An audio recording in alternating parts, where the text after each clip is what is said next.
You're listening to the Kpopcast. I'm your K-pop host, Stephanie, joined by resident K-pop b-boy, Supermatic. Hey everybody, how y'all doing? Hope you're doing good out there. As well, we have our K-pop DJ in the house, Peter Lowe. Hey, what's going on, everybody? We also have our special guest for this episode, Rhodri Thomas. Hey everybody. Host of the K-pop show, and also a great musician who I think brings a lot of musical expertise for this week's episode in particular. Yeah, we'll see, I guess. Welcome to the show. So today, we are all going to find out whether JJ Project's Tomorrow Today is daebak or not. But first, let's take a look at our hit replays.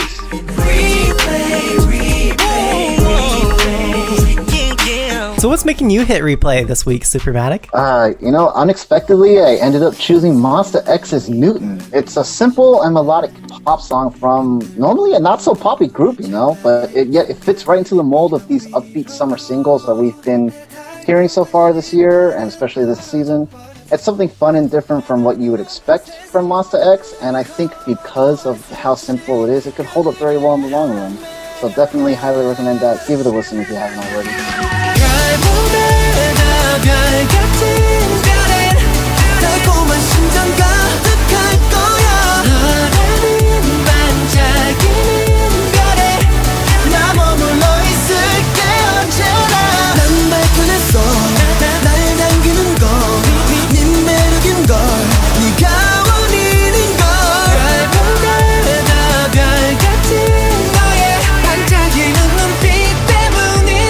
I mean, that was really close to becoming our daebak or not of this week. It was a delicate but emotionally fun single to listen to, and just the fan reaction made us choose JJ Project instead. Yeah, I mean, I like the song too, but it's such a huge departure from what we're used to seeing from Monsta X. I mean, maybe this time the fans kind of turned away and we're not liking the new sound, but I did. I couldn't help but think when I listened to it, like, don't K-pop groups usually get a month off or something after they release a repackaged album? Didn't Newton come after all of that? Just like within a month? Yeah, they just like threw it in. Like, hey, here's another hit. Good point. I guess Monsta X is just that hardworking. Yep. I guess so. No days off. Yeah, days off or not. Yeah. All right, so how about DJ P. Lowe? What's making you hit replay? So this is really unusual for me, but I actually picked ASTRO's Again. What made me listen to this song to begin with was watching So Anyone, a K-pop dance cover group. They did a cover of this song, and watching them dance to the song, it created a newfound appreciation for me for both the dance and the song. Through the process of watching ASTRO performing that song, I realized this is probably the best choreography I've seen all year for K-pop dance cover groups. They're smooth, fluid, dynamic, and really sharp altogether. And it was a very difficult dance, but watching that over and over made me really like the song. So give it a listen. It's ASTRO's Again. 붙잡았어야 해, 널 잡았어야 해, 너의 그 욕심도 이해할게 돌아와, 널 감당하기에 너무 모자랐기에 떠나야만 했던 이유 이제 날 것 같아. Alright, girl. So how about you, Stephanie? What's your hit replay this week? So my hit replay is from the cutest duo in Korea, Akdong musician, AKMU, and their new song DINOSAUR is just so catchy and so good that I have it on repeat all the time. So, like, we can always expect for them to combine really strong vocals with really thoughtful, intelligent video concepts that really reflect things that we go through in everyday life. I mean, I really encourage you to check out the video and see how cool it is. For this song, they chose an EDM beat, which is unusual for them, but as they do everything, they completely killed it. So that's my hit replay, DINOSAUR. DINOSAUR.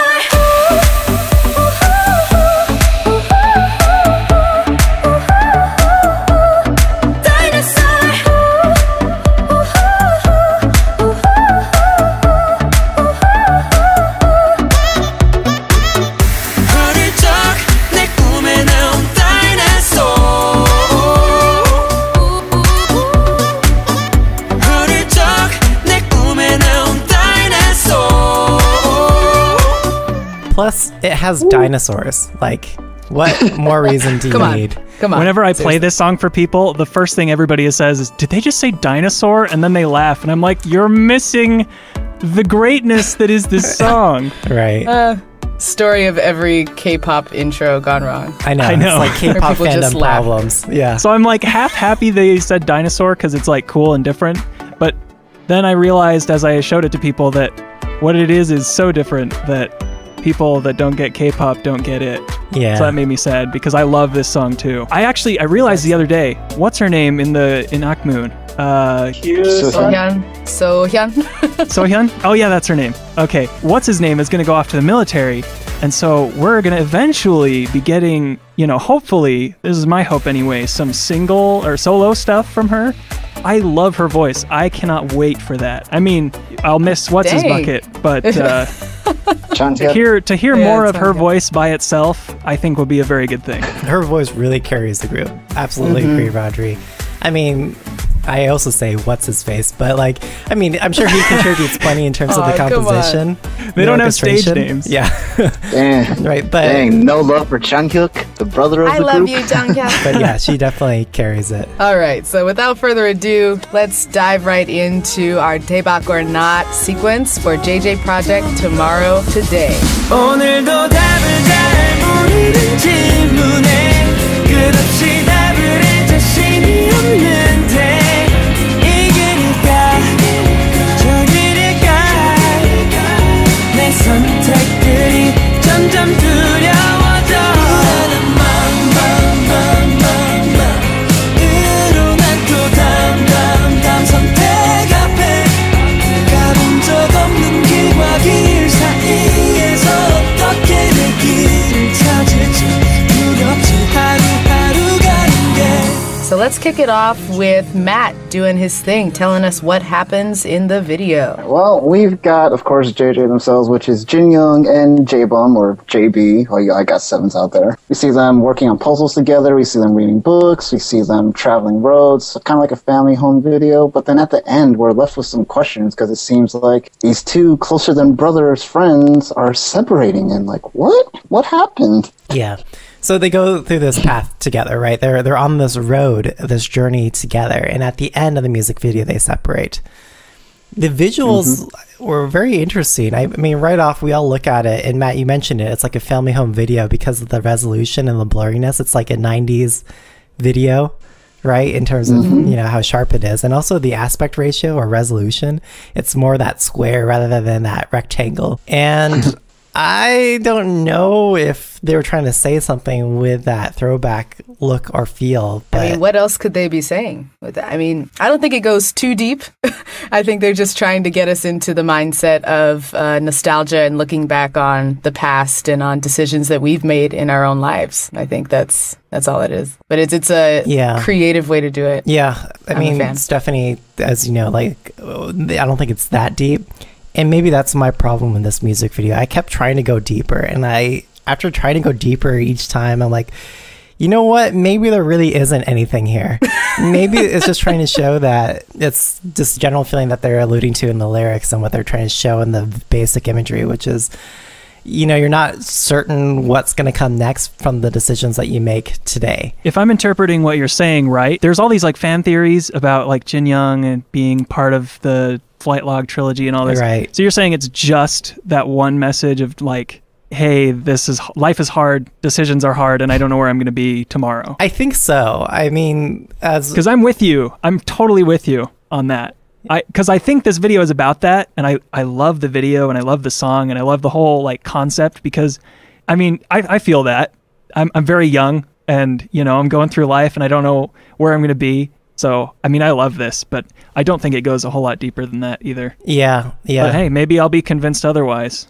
I know we've got lots to say. Yeah, and I'm just going to leave this to our listeners. If you guys have seen something, let us know. You know how to get in touch with us. But the more that we look into it, it just looks like it's trying to be sentimental and emotional rather than having a deeper metaphor or message shown from their choreography is really interesting. How they do mirror each other quite literally in the choreo, but I don't know if they're actually trying to say something from it. Then what can it already be picked up from the lyrics itself. We also noticed that through the entire music video, the two members are looking at books. So Jin Young has the Catcher in the Rye novel, whereas J-Bum has Veronica Decides to Die.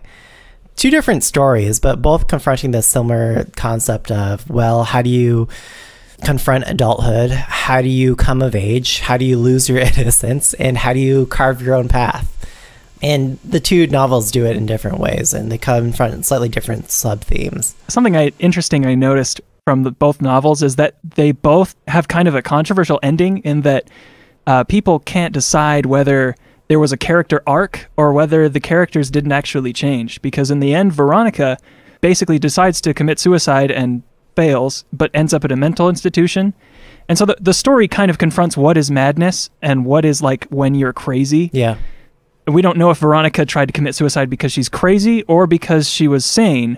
And so in the end, when she decides that she wants to live, we don't know if that's because she's crazy or because she's insane still. And so we still don't know. And in the end of Catcher in the Rye, the main character, it's argued that he actually is the same person he was at the very beginning, even after all this bad stuff happening to him. Spoiler alert. I apologize if you're into great works of literature and really wanted to read those books. But yeah, it's kind of interesting that the end of the music video, they go separate directions and we don't know which one was the right way, quote unquote. Yep. And neither did the characters in those books. Yeah. It's also worth noting that Jin Young is the one who looks back, right? And I think this caused many like Sasang fans to like sort of tear up like, oh my God, like what does that mean? But it's only him. Whereas J-Bum seemed pretty resolute, right? In that it's like, okay, I'm definitely going to choose this path. Whereas Jin Young maybe has a fleeting second guess. Yeah. Here come the fan theories. They're already here. I really did try to dig deep into this and resolutely say one way or the other. I looked into all the other symbols, like, oh. You made a valiant effort, Peter. Yeah, I mean, like, but I was starting to feel like I was crossing into the threshold of being like, okay, this is overlooking at it. I mean, you look at the TV and it's like, why is the TV in this scene? Why is the TV blurry here? Why do they trade books? And I ultimately decided it was like, okay, you know what? No, there's nothing there. The TV is just there because it's blurry, because it's broken. That's it. But Peter, why did they trade books? Well, the prevailing fan theory is just that they were looking to see different perspectives, and like maybe it depends on whether or not you subscribe to them being alive and dead, or them being the same person, or like the same person looking at different paths.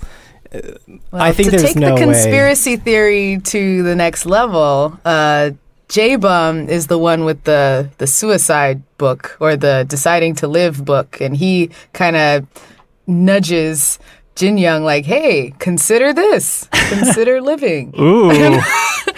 I don't know. That kind of ties into what he did in the Flight Log trilogy, right? Maybe I'm misremembering the story, but didn't he try to commit suicide and then it didn't work and then...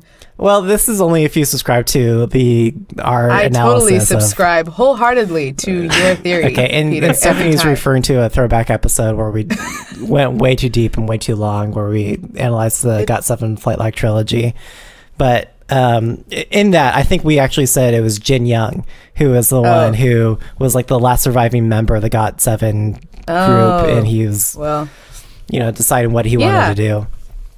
I don't know. Maybe you're right, Stephanie. Like maybe in this case, and this is why a lot of fans are saying like, okay, it seems this just a continuation of the like GOT7. It seems so exaggerated that they made us watch that he is like, hey, dude, read this book instead. Why did they switch?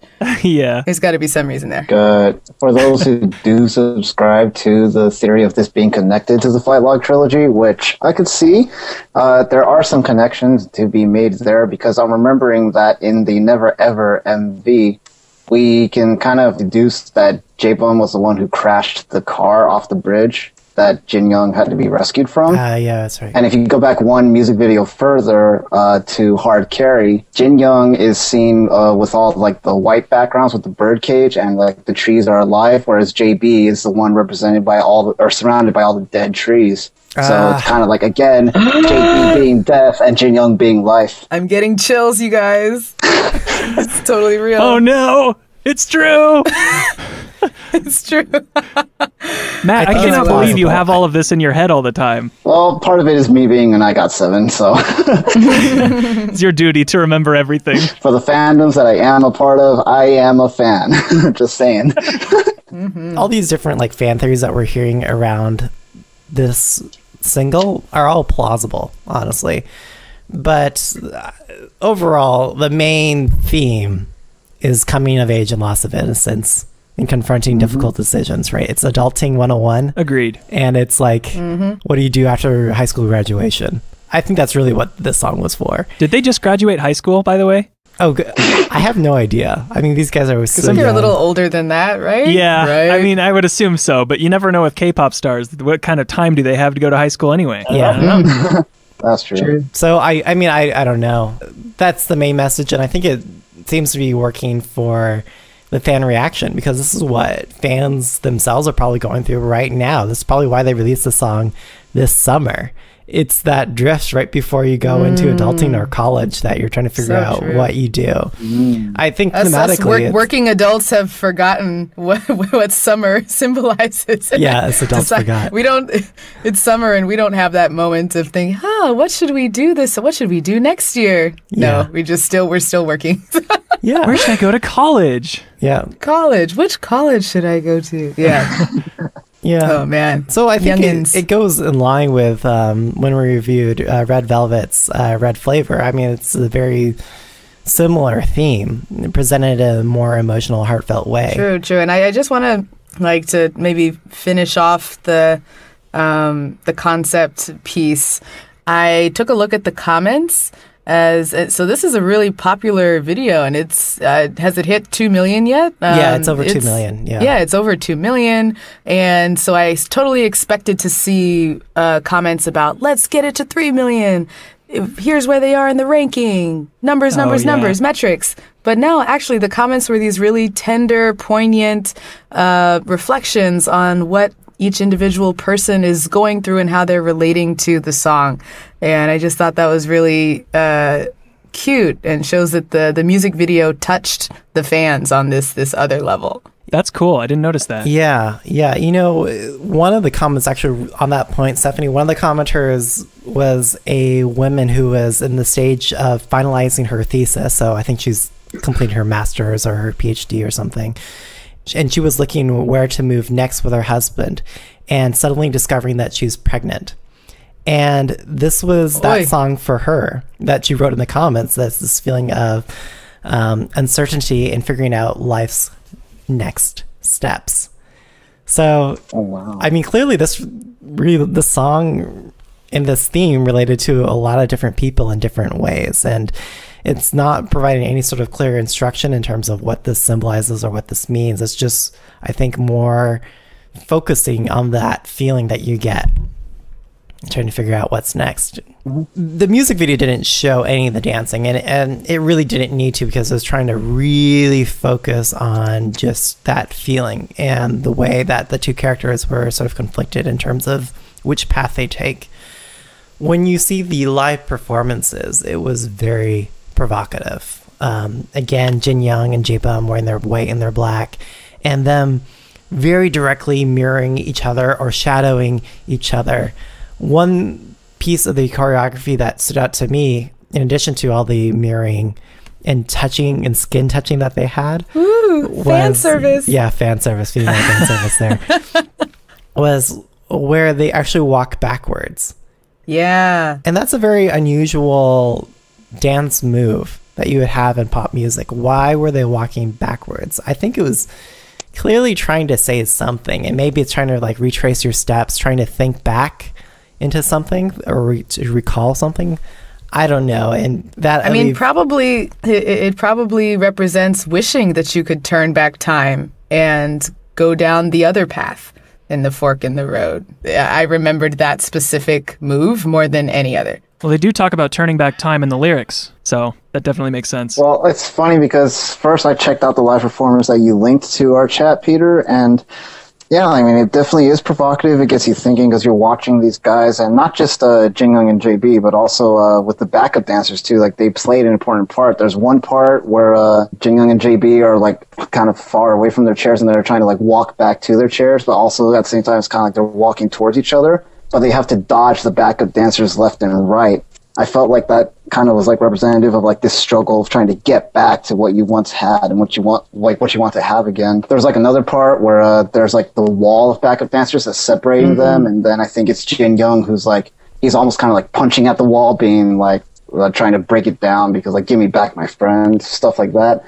I don't know if I'm like overthinking it, but I just thought like just those simple pictures, it gets you thinking because every person's going to interpret it differently. But like I said, the whole idea with dance is that you express certain feelings and emotions and you want to evoke something from your audience. And that's what these guys are evoking from me as a fellow dancer watching this. And I just thought it was really well done. And I don't know if it necessarily speaks to anything as far as the theory behind the song itself, but I looked into it after watching the live performance, and I guess that same channel today, they uploaded the dance practice version of this song where they're in the studio. Ooh. And just a side note, in that video, Jin Young and JB are both dressed the exact same. They're both wearing denim jeans. Yeah, I didn't mention that, but I did see that video. It's true. So I don't know if they're just toying with us and being like, you think you got the theory? Ha! Well, we're spinning it on you guys. But but yeah, the choreography itself, it's definitely I like what they did with it because the pictures and the story that they tell through the dancing, like I definitely felt it. I don't know if it's just because I'm also a dancer, but I feel like they did a really good job with the storytelling within the choreography for this song. I think it's interesting, like when we see this in the music video, they come together at the very beginning, and in the dance choreography that we've seen, they're always like sitting back to back, and then they sort of start touching each other. I don't know if I don't know if that's trying to say that they're either coming together or that they originally were together, and then they're coming together, following this road together, and then they separate. I'm going to take the stance that there is no one definitive meaning, or rather there is no one definitive interpretation, but there is a very clear expression and relatable emotion that we're all supposed to relate to. And I think that's definitely carrying through. Yeah, I agree. Yeah, I think where the choreo and the video in general really shines is in the storytelling and the pictures. So what Peter and Matt, what you both mentioned in terms of them painting pictures that kind of live on in our mind a long time after we've watched the videos and the performances. That's really the special, unique piece for this whole experience. In today's K-pop world where there's a lot of technical tricks and big group synchronization and all of that, this was a really stripped down lyrical storytelling piece, and I'm going to remember it. Mm-hmm. So that's special. And I'm just curious, Stephanie, what is the story that they're storytelling to you? I think it's the same as what you said, that someone thinks they've got it all figured out, but then they're hit with a tough decision and they have to weigh both of the options. They probably have a lot of negative sabotaging voices bouncing them around between the two paths, and ultimately they choose one, but they kind of regret afterwards. So we see that very clear storyline in the choreo and in the video. If I may just say too, like one thing I think for me, like another part of it that are part of the story that I divulged from watching this and listening, or more like examining and looking into the lyrics. Early on in the song, there's one part where I believe it's Jin Young, where he says, or the line is something along the lines of, why do I have to think about tomorrow today, or why do I have to choose tomorrow today? And it kind of like, it stuck with me because it hits on this idea or concept of like, you know that tomorrow is coming, but sometimes you just want to forget about tomorrow and enjoy the right now, like enjoy the good times right now. Yeah. YOLO. Without FOMO. Which is why you have Jin Young looking back. YOLO, right? No FOMO. Speaking of decisions and all of this, there's some stuff in the music that I noticed that propel that narrative forward, as well as answer some of the questions that they're asking, and also asks some questions that you thought you might have been getting answers to. Oh boy. I'm just going to take you through the verses chord progression. D flat major is the first chord. Then you've got an F. That's beautiful. Then you've got this this B flat minor, which is, you know, not too bad. And then you've got this A flat chord, which is beautiful because it's kind of descending gradually. Then you get down to G flat. That's where things get a little dissonant. That's where things sort of start to get uncomfortable musically. And then you move back to D flat for the last two chords. So if you were counting this in 8, it would be one chord that is good and friendly and happy, two chords that are good, friendly, and happy, good, friendly, happy for 3, good, friendly, happy for 4. 5 and 6 are where you sort of start to depart from, you know, what your brain kind of would expect. And it still sounds nice, obviously. This whole chord progression is so genius. I love playing it. But it still sounds nice, but it's got tension. And that tension is where the decision-making process gets uncomfortable, I think. Yeah. But then, here's what surprised me, is that it comes back to D flat right then for the last two. So you've got 5 and 6 are uncomfortable, but 7 and 8 are comfortable. And so I was like, if this is a song where you're constantly asking questions and constantly feeling fear of the future, why is your future always nice and exactly the way you want it to be? If I had to interpret it, I might just say it's accepting not knowing. Well, let me go further. Okay. Let me take you further down this rabbit hole that my mind traveled down today. Alrighty, let's go. So the way music works, it's kind of in counts of 4. So groups of 4 over and over again. In this group of 4, there's a downbeat, and then there's 2 downbeats, 1 on 1 and 1 on 3. So you got 1, 2, 3, 4. 1, 2, 3, 4. And 2 and 4 are kind of where you're coming up and about to go back down, about to hear that kick drum, and then you'll hear the snare on the upbeat. On the upbeat is where all of the music video scene changes happen. I thought that was kind of weird, kind of an interesting decision. Almost exactly for the first like 5 to 9 scenes. I didn't count these all correctly, but they're really long for a music video. And like a dance music video, you're getting camera here, camera there, camera here, down below, camera here, up above, different scenes of like, you know, the Got7 trilogy. Now here's this guy in the car. Now here's this guy with his bird cages. And you've got like tons and tons of scenes, tons to keep track of. And this one, it's just like landscape, car rides, long, lying in the sun.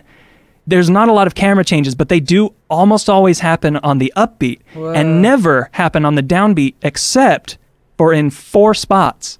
The beginning of both choruses and it at the very end when they get out of the car and they're about to part ways on the 2 roads, right there, and during the bridge. And the bridge is kind of a moment of discomfort for a song. It's kind of a moment where you're kind of pulled away from the song a little bit before you get right back into it. And so beginning of the chorus, beginning of the bridge, the middle of the bridge, and then at the very end when they're about to part ways on the street, these are moments of decision. So the beginning of the most comfortable parts of the song, where you're getting a downbeat scene change, where you're getting a D flat chord, where everything is fine, that's when you have to start making your decision. And so then when you've made your decision, you go back to D flat. You've gone through the discomfort. So this song is kind of in itself a story about JJ Project continually making decisions throughout their lives. However, we end on a decision, both with the crossroads crossing thing, and I told you about groups of 4. There's also groups of 16. Is kind of a whole round, that's like a verse would be 16 beats. And a group of 4 would just be like your basic measure is what they're called, or a bar. The very last part of the music video, I promise I'm almost done with this jargon. Yeah, bring us home. The very last part of the music video ends not on the 16th beat. It ends on the 12th beat. So we're missing 4 beats. We're missing the D flat part of our group of 8. We're missing our home base. So we end on a question. They part ways at the crossroads, and one of them looks back, they're unsure, and neither is the music sure. So that we've gone through groups of questions, and the last part is a question that they never answer for us. There you go. Wow. Damn. brilliant exposition. So this song was composed by Mayu Wakisaska and Clapstone. I don't know anything about them other than they also made other songs for the label mates Day 6. But I'm sure all of that, as Rhodri described, was very deliberate. And they would have had to work with the production team for the music video stuff I mentioned too. So I'm like doubly impressed. Not only is the music good, and it asks questions in and of itself, but the music video is full of questions and answers and then a question at the end. So really cool. Yeah, and I think JYP, has the label has shown that they're willing to put in that level of effort and detail into their music videos. Yeah. So I'm sure that was all coordinated and very intentional. When it comes to the audio, guys, like what to me really came together is that it flows completely. And we get that dissonance that Rhodri is referring to. Maybe not auditory dissonance, but that tension that that you have when you're not sure in that section that Rhodri refers to. But it doesn't feel like it's interrupted or there's no jarring transition. It all feels like it builds on itself. And for me personally, I love the bridge. I agree. We're hearing so many K-pop songs that almost completely change genres or change songs, like between the verse and the chorus and the bridge, that this is just an easy listen. It's pleasant. Your brain doesn't have to work listening to this song. Yeah, it is a nice song. Yeah. I think for me, one of the most refreshing parts of the song, like in terms of just the audio itself, is like, for some reason, I just found myself really being amazed by Jinyoung and JB's vocals, and I found myself wondering, is like, how come I don't hear much of this anymore when it comes to like the full GOT7 group and their songs? Because I think one of the things I love about this being like JJ project and just these two is that it gives both of them a chance to really shine more, as opposed to them being with the rest of GOT7. Not to say that GOT7 as a group isn't dope. I mean, of course, I love them, but I'm really glad that this time around I got to, like, if it makes sense, I got to actually hear Jinyoung and JB. Yeah, I mean, that's often the conflict that a lot of these like pop groups face, right? It's usually a zero-sum game in terms of like who gets line distribution, right? And then you need to compose it such that you play to each member's strengths, right? It's like, okay, well, he can only sing in this range and she can only sing in this range, so therefore you're going to give lines as such. But the harmonizing between these two guys, I also really liked. And it made me think that this would be a really good acapella. Like if someone wanted to do like a K-pop acapella, like you can imagine, I can imagine a lot of different guys filling the different, parts of the song and singing it really well. Yeah, that'd be cool. You should do it, Rhodri. We'll turn to you. You should just sing with yourself. Take it away. Do my own acapella. Maybe next time we have you on. That's the homework assignment. Yeah, I'll bring back an acapella version of whatever song you're talking about. Yep. So, final score on the concept. I was surprised to find myself wanting to give this concept a score. Well, I ended up giving it a 4, and the reason why is because I was like, upon the first watch, I was like, it's in like another home video. It's nice. It's cool. But then the more we dove into it, especially after we agreed that we were going to do this, and now especially after all this exposition and all of us talking about everything and what we were able to break down, I'm just like, dang, this one actually, it resonates with me, because this whole idea of, like being not sure of what the future holds, but like having to believe in your decisions, whether or not you're fully sure it's the right one. But also this whole idea of, like I said earlier, how I interpreted watching the choreo of like this feeling of separation from someone who means more than family to you. It hit home for me.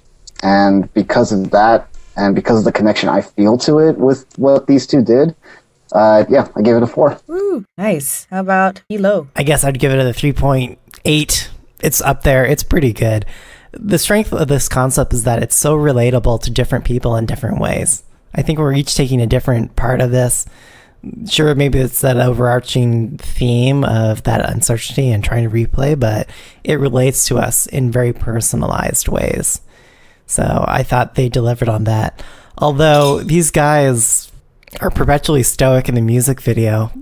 It's just a little boring to look at, I think, as a concept. And it does its job. I think it delivers its message well enough but I think artistically they could have gone a little further. Okay, I think I'm right in the same boat, Peter. I'm going to give it a 3.8 as well. I just think the visuals are beautiful to look at. The lush greenery, the boys are looking good. I mean, maybe y'all didn't comment on that, but how they're styled and everything. Oh, yes. It was just a pleasant experience to watch and see the story unfold. So 3.8 on the concept. Yeah. How about our special guest, last but not least? I'm going to give it a 4. I really liked the story. I really liked the concept as a whole. The video, I agree, was the weakest point. But I can't remember which scene this was happening. I just remember his face. I was just looking at Jin Young's beautiful face. And I was thinking, Yes. this guy could look good anyhow, anyway. And they chose to dress him down. You know, he's got his hair like almost bowl cut, like as close to bowl cut as a K-pop idol will ever get. There's no like part in his hair. There's nothing like fancy going on at all. It's just him wandering around in the woods, pondering upon life, reading Catcher in the Rye. And I was just thinking, this is so like what I want to see more often from K-pop. So I give it a 4 because it's not perfect, but it is pretty close. Yeah.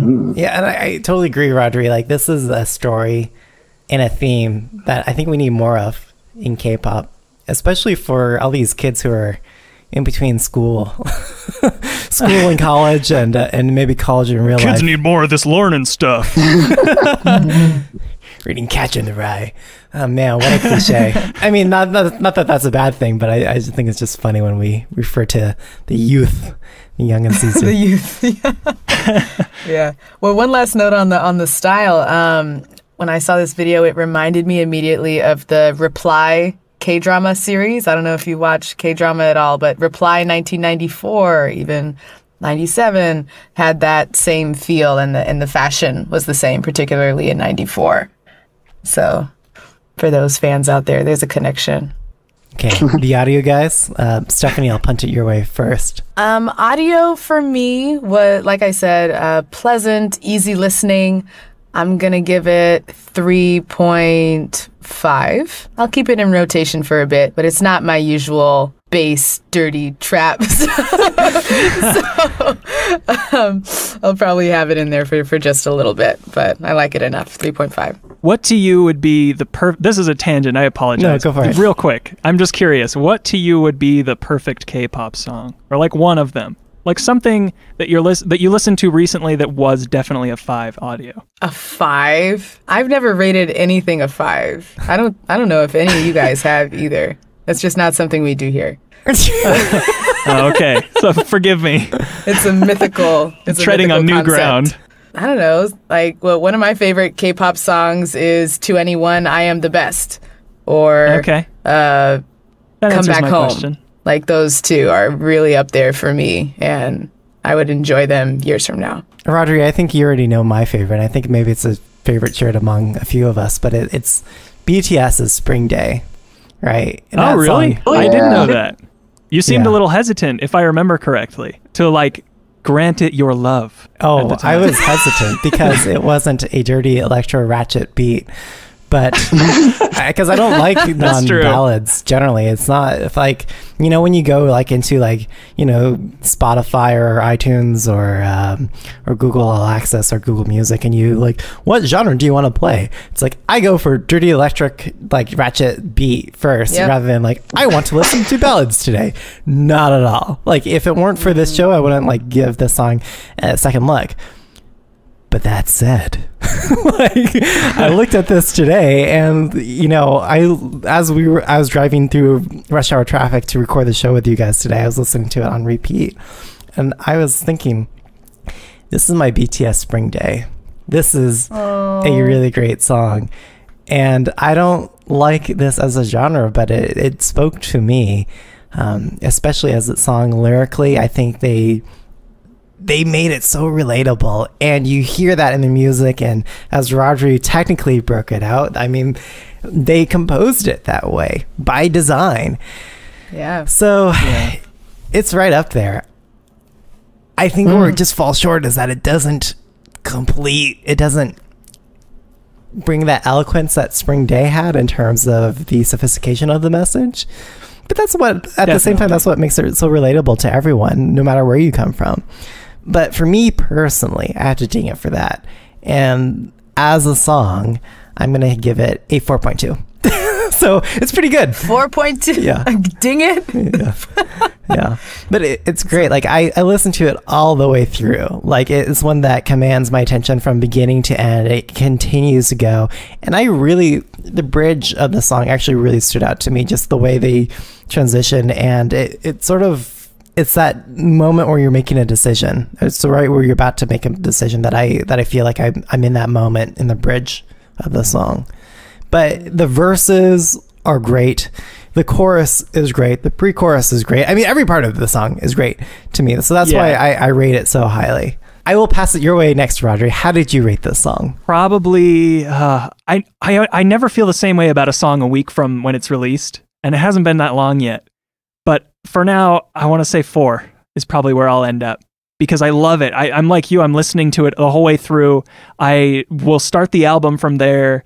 I just love this song, but I don't know if there's enough to keep me attached to it for much longer. So I guess we'll see, because it just doesn't match necessarily what I usually like. I tend to prefer like solo male singers, which I guess this is that. I mean, there are, not very many artists participating in this song. But I think 4 is, pretty high praise anyway. Yeah. So I'm comfortable with that. What's funny is that I also am right there at the 4 as well. But the funny thing is, after going through all this, again, as we broke down the song, and especially after hearing Rhodri's, again, brilliant exposition of breaking down the music behind it, and I'm thinking back on it now with everything that you said, and I'm imagining the song again, and while at the same time also picturing the choreography and seeing JJ Project perform it, and I realized that watching them do the dance, they hit certain parts of the music that I didn't notice upon the first listen. So that definitely raised the score for me, as well as just, again, Jin Young and JB's vocals. So it's definitely right there, a solid 4. I'm definitely sure that it's not going to drop anytime, but I feel like this might possibly go higher in the long run for me. And that's how I feel too. Yeah. But for now, as of recording this episode, a solid 4 from Supermatic. Wow, I can't believe I rated it the highest out of all you guys. Really? Like I don't like this genre. How come I rated it so highly? Whatever, you guys. Okay. Okay, lastly, overall, how do we feel about the song? Is this song... Rhodri, you want to join us this time? Oh, do I want to join? Yes. I have been waiting the whole episode for this. Okay. So is JJ Project's Tomorrow Today Daebak or not? Yeah. It's Daebak. For all the reasons that we've mentioned. It's relatable, it's emotional, and it doesn't need to have a absolutely defined message or symbol. It achieves its purpose in a way that relates. Yeah, I agree. Totally Daebak. I like the song. Video is gorgeous. The boys are gorgeous. And I like the choreo as well. It stuck out to me. So Daebak, all the way. Daebak is the correct answer. And it is my answer. Yeah, it's Daebak for me too. I mean, I think we're all unanimous. I don't sound so hesitant. what's that? You sound so defeated, Matt. It's like, I guess I have to give it Daebak. Like, I guess You gave it all Daebak. 4s. If I have to. No, it's funny because usually one of the things I love about whenever we do this show is that I kind of look forward to maybe at least one of us being that person who's on the other side of the fence. Like, can Maybe I'll take one for the team and change my answer. It's not bad that, for all of us to be united once in a while. So I'm pleasantly surprised that we're all in the same boat here and that we all gave this a Daebak. Well, because it's just got that... Just keep hitting my plate. Because it's got that critical reception, right? We've all critically gone into this. Like, okay, what are its strengths and weaknesses? And we've all universally decided on a whole, despite everything, it's a great song. So, I mean, that's real props to the strength of JJ Project in this title track. Woo! 오늘도 답을 잘 모르는 질문에 끝없이 답을 해 자신이 없는데 이 길일까 저 길일까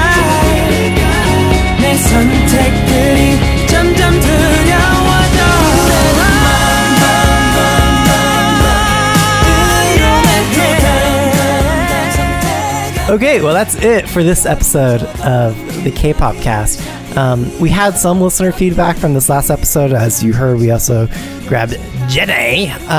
But Ricky Woodson, who loves to blow up on our SoundCloud, left a whole bunch of comments on Card. So Ricky Woodson, we love all your comments. Don't have time to address each of them, and we love how you kind of play along and answering your own answers for each of these. If you guys want to leave your own comments, be sure to hit up our SoundCloud just like Ricky Woodson has.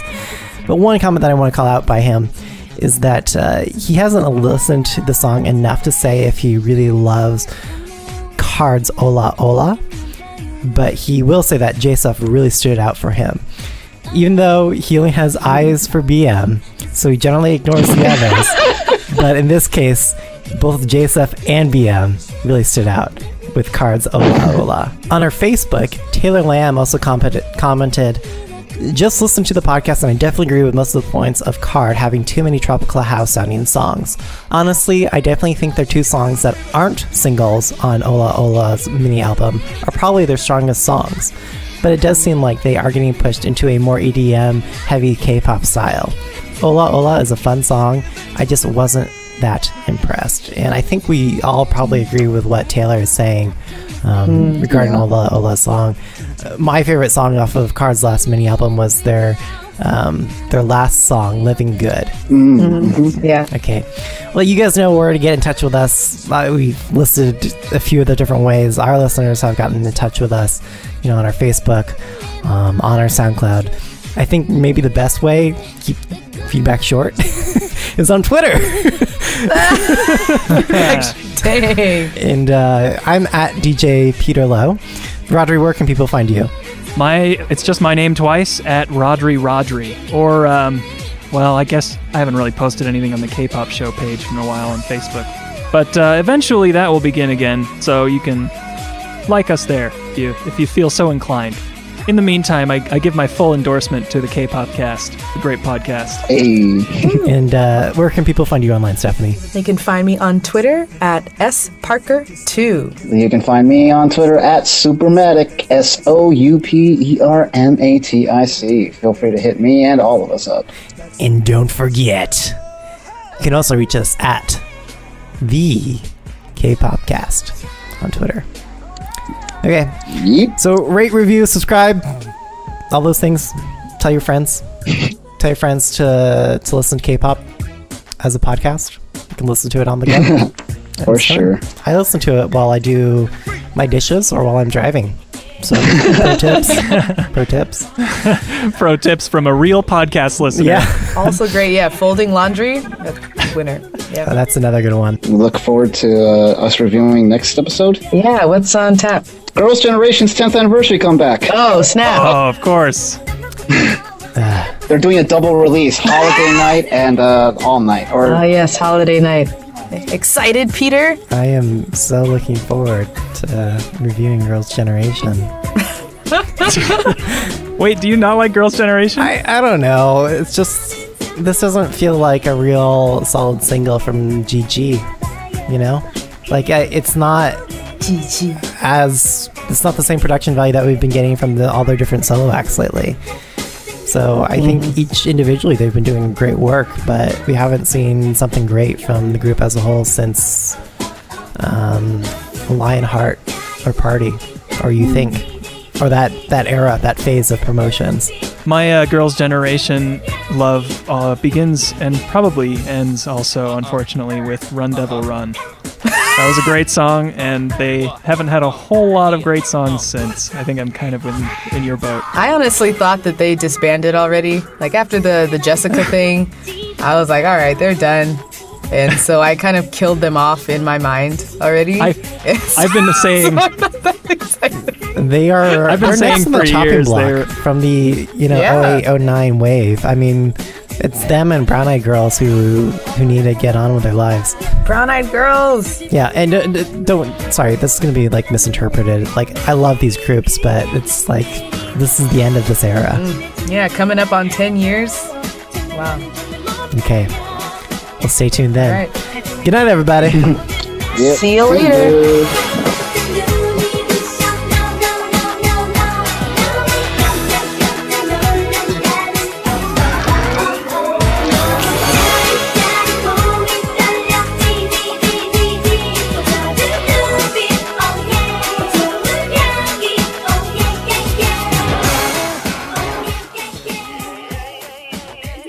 Yeah, let's end this episode before people don't want to listen. I want people to hear my voice, so we have to make it as short as possible.